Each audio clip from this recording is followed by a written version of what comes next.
మనం సావిత్రిబాయి పూలే గారి జన్మదినం సందర్భంగా ఇంతమందిని కలిసినాం.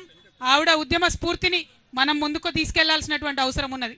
మరి ఇవాళ ఉద్యమం దేనికోసం చేయాలి ఒక్కసారి మనం ఆలోచన చేసుకోవాలి. చరిత్ర తెలుసుకున్నోడే భవిష్యత్తు నిర్మాణం చేస్తారని చెప్తారు. మరి 75 ఏళ్ళు అవుతుంది భారతదేశానికి స్వాతంత్రం వచ్చి. మరి ఇక్కడ ఇంతమంది బీసీ బిడ్డలు ఉన్నాం. ఈ 75 ఏళ్ళ స్వతంత్ర భారతదేశంలో మనకి ఏం జరిగిందన్నది ఒకసారి ఆలోచన చేసుకోవాలి. నిజానికి చాలా మంది గొప్ప గొప్ప మాటలు చెప్తారు. కులం లేదు, కులరహిత సమాజం నిర్మిస్తామని చెప్తారు. కానీ అది వాస్తవమా? భారతదేశంలో కులం ఉన్నది, అది వాస్తవం. ప్రతి ఒక్కరం కులాల ఆధారంగానే బతుకుతా ఉన్నాం, అది కూడా వాస్తవం, కాదనలేనటువంటి వాస్తవం. అయితే భారతదేశ రాజ్యాంగం రాసినటువంటి పెద్ద మనుషులందరూ కూడా కులం వాస్తవం కాబట్టే కులం ఆధారంగా కొన్ని రక్షణలు కల్పించినారు. చాలా సంతోషకరం. ఎస్సీలలో ఉన్న కులాలకు, ఎస్టీలలో ఉన్న కులాలకు భారతదేశ రాజ్యాంగంలో కొన్ని రక్షణలు కల్పించినారు. నిజంగా ఆ బాబాసాహెబ్ అంబేద్కర్కు భారతదేశ ప్రజలందరూ కూడా చేతులెత్తి మొక్కాలి. లేకపోతే ఎస్సీ ఎస్టీలకు ఇంతవరకు కూడా ఎటువంటి ఫలాలు కూడా దక్కకపోతుండే. కానీ బాధాకరమైన విషయం ఏంటంటే అదే సందర్భంలో బీసీలలో ఉన్నటువంటి కులాలన్నిటికీ కూడా రాజ్యాంగంలో చేర్చి రక్షణ కల్పించుంటే బాగుండేది. కానీ అది జరగలేదు.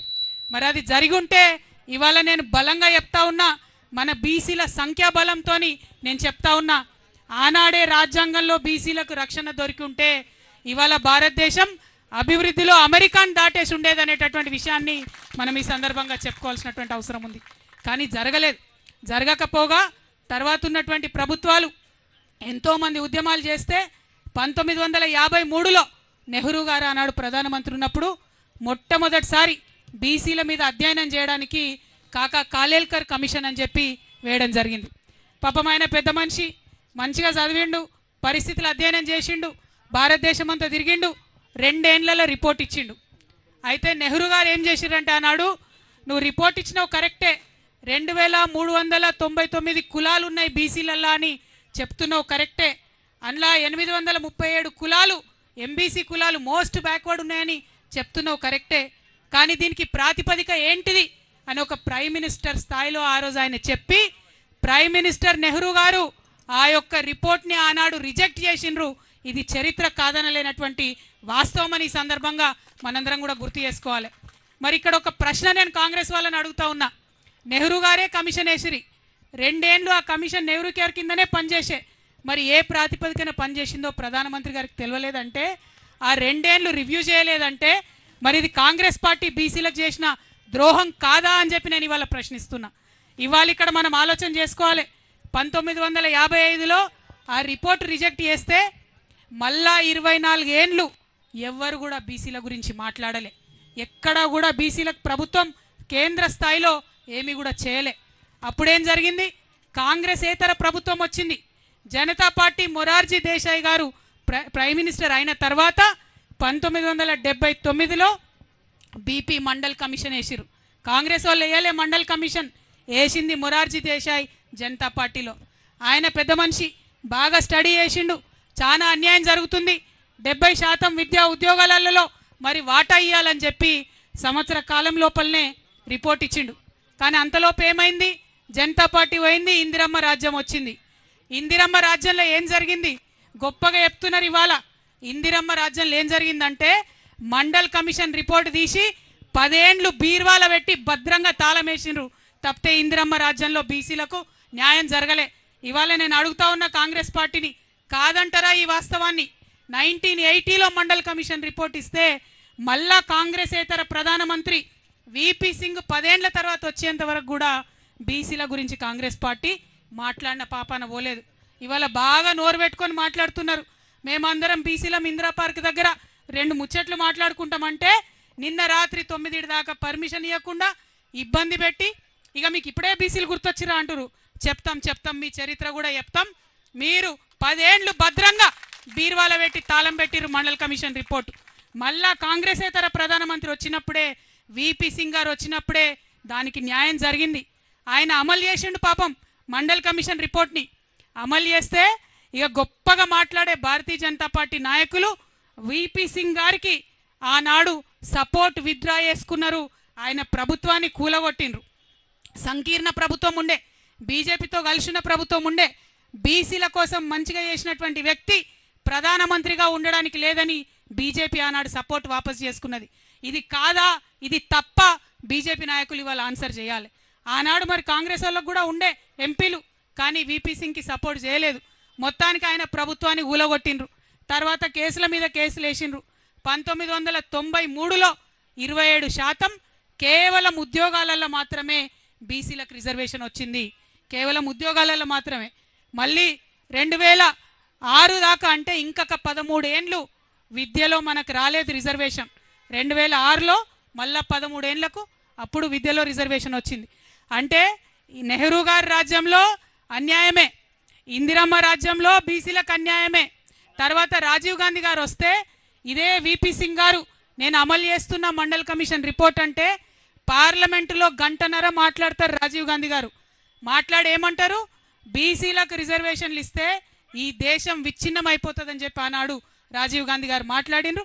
ఇది చరిత్ర కాదని లేని వాస్తవం, ఇది తప్ప అని నేను కాంగ్రెస్ వాళ్ళని వాళ్ళు అడుగుతా ఉన్నా. ఆ తర్వాత 2006లో విద్యలో వచ్చింది రిజర్వేషన్.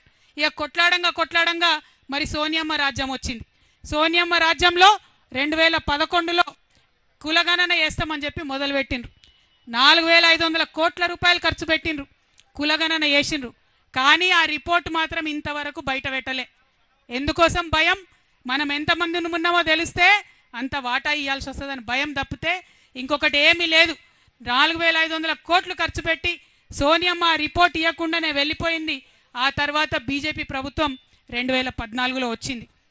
వచ్చిన తర్వాత బీజేపీ వాళ్ళు కూడా ఆ రిపోర్ట్ బయట పెట్టలే. బయట పెట్టకుండా ఇప్పుడు ఏమంటారు, బాజాప్తా ఓపెన్గా చెప్తున్నారు బీజేపీ నాయకులు, మేము కులగణనకు వ్యతిరేకం, మేము కులగణన చెయ్యము అని చెప్తా ఉన్నారు ఇవాళ. అట్లా అని చెప్పి సుప్రీంకోర్టులో కూడా వాళ్ళు అఫిడవిట్ వేసిండ్రు. ఇవన్నీ ఎందుకు చెప్పుకుంటున్నామంటే 2 జాతీయ పార్టీలు, అది కాంగ్రెస్ కావచ్చు బీజేపీ కావచ్చు, అడుగడుగున బీసీలకు అన్యాయం చేసిరు తప్పితే ఎక్కడ కూడా న్యాయం చేయలే.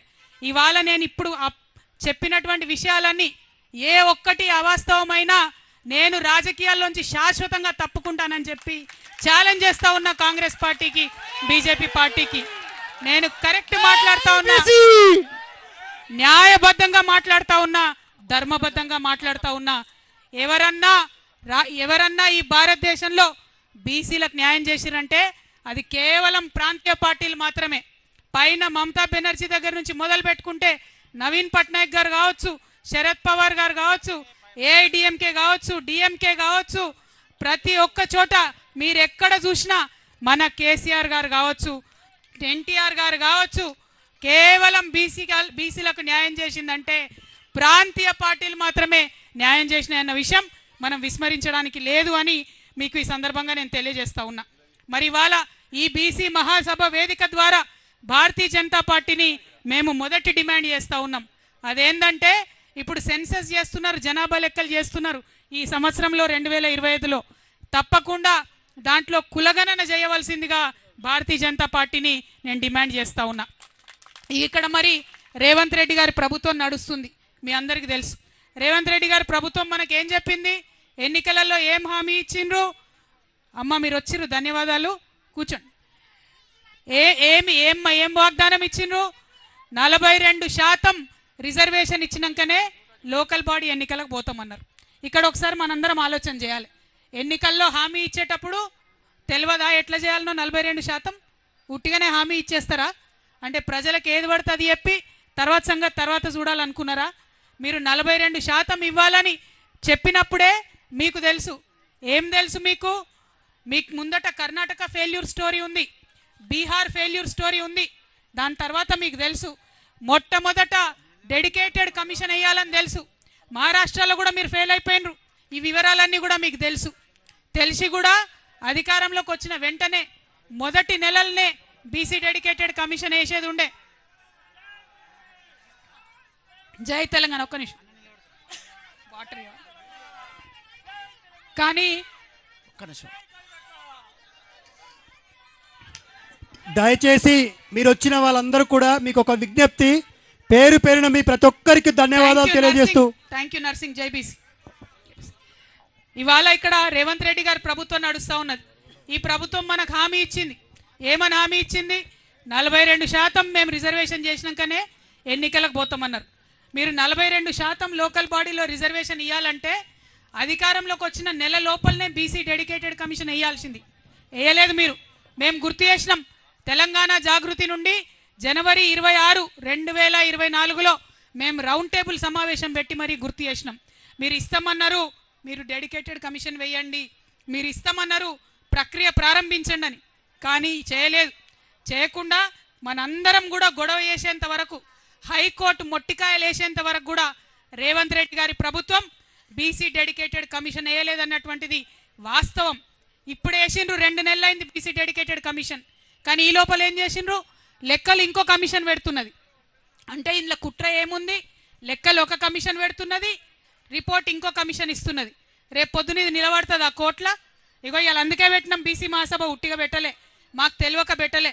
కాంగ్రెస్ నాయకులు నన్ను అడుగుతున్నారు, ఎందుకు మాట్లాడుతున్నావు అని. నేను తెలంగాణ ఉద్యమం నుంచి వచ్చినటువంటి వ్యక్తిని. సందర్భోచితంగా మాత్రమే మాట్లాడతా. ఇవాళ సందర్భం ఉన్నది. ఈ సందర్భం మిస్ అయిన తర్వాత, లోకల్ బాడీ ఎన్నికలు అయిపోయిన తర్వాత అప్పుడు మాట్లాడితే ఏమంటారు? కవితమ్మ ఎందుకు మాట్లాడలే ముందు అంటారు. అందుకే ఇప్పుడు మాట్లాడుతున్నాం. చెప్పాలి, ఇవాళ మీరు జవాబు చెప్పాల్సిందే. 42% ఏ విధంగా రిజర్వేషన్లు ఇస్తారో ఆ ప్రక్రియలో లోటుపాట్లు లేకుండా ప్రభుత్వం చేయాల్సిందే అని చెప్పి మేము కోరుతా ఉన్నాం. ఇవాళ ఈ బీసీ మహాసభ ద్వారా మీ అందరి మద్దతుతోని ఇక్కడ ఉన్నటువంటి కాంగ్రెస్ పార్టీకి నేను డిమాండ్ చేస్తూ ఉన్నాను. 42% రిజర్వేషన్ మీరు చెప్పిండ్రు. మరి ఎందుకు చెప్పారో 42% నాకు అర్థం కాలే. బీసీలు 42% కన్నా ఎక్కువనే ఉంటారు, అవునా కదా? ఎక్కువనే ఉంటాం. మరి 42% అని చెప్పిండ్రు. పోనీ చెప్పినంతనన్నా మీరు అమలు చేయండి. లేదంటే లెక్క తేలిన తర్వాత మేమెంతుంటే మాకంత రిజర్వేషన్ ఇచ్చి లోకల్ బాడీ ఎన్నికలకు వెళ్ళాలని చెప్పి ఈ సందర్భంగా నేను డిమాండ్ చేస్తూ ఉన్నాను. మరి వాళ్ళ చాలామంది చాలా రకాలుగా మాట్లాడుతున్నారు. సావిత్రిబాయి పూలేకి నిన్న మనం ధర్నా పెట్టంగానే సావిత్రిబాయి పూలే జయంతి అఫీషియల్గా చేయాలని రాత్రి పూట మరి ప్రభుత్వం నిర్ణయం తీసుకున్నదట, అవునా కాదా? ఇది డెఫినెట్గా మన విజయమే. నేను చెప్తా ఉన్నా, కదులుతున్నాయి జంగు పట్టిన ప్రభుత్వం రథ చక్రాలు కదులుతున్నాయి. తప్పకుండా రానున్నాయి. మన బహుజనులందరూ కూడా మంచి రోజులు రానున్నాయి. మనం ఇట్లనే ఉద్యమించాలి. ఉద్యమిస్తేనే చీకటి జీవితాల్లో సూర్యుడు ఉదయిస్తాడు, అంతే తప్పితే మామూలుగా రాదు. కాబట్టి ప్రభుత్వం దొంగ లెక్కలు, కాకి లెక్కలు కాకుండా నిజమైన లెక్కలు పెట్టి వాటా బీసీలకు ఇస్తామని వాగ్దానం చేసింది. ఇవ్వాలని మరొకసారి డిమాండ్ చేస్తున్నా. ఇక్కడ వచ్చిన మా మిత్రులందరూ కూడా కోరుతున్నా, మీకు భూమికి ఉన్నంత ఓపిక ఉండాలి. ఎందుకంటే 70 మంది మాట్లాడేది ఉంది. అలా మనము ప్రతి కులం నుంచి ఒక వ్యక్తికి ఇక్కడ పిలిచినాం. పాములు పట్టే అన్న కూడా వచ్చిండు.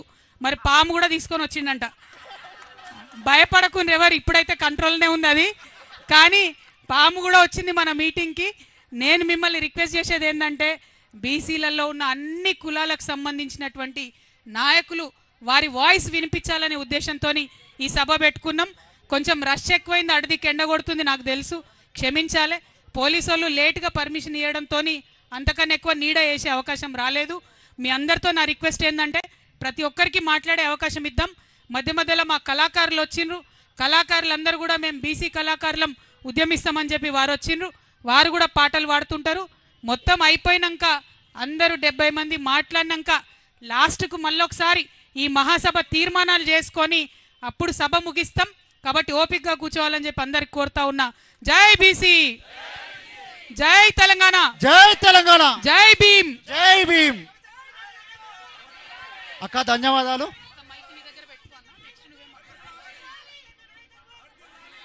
ఇప్పుడు సభను ఉద్దేశించి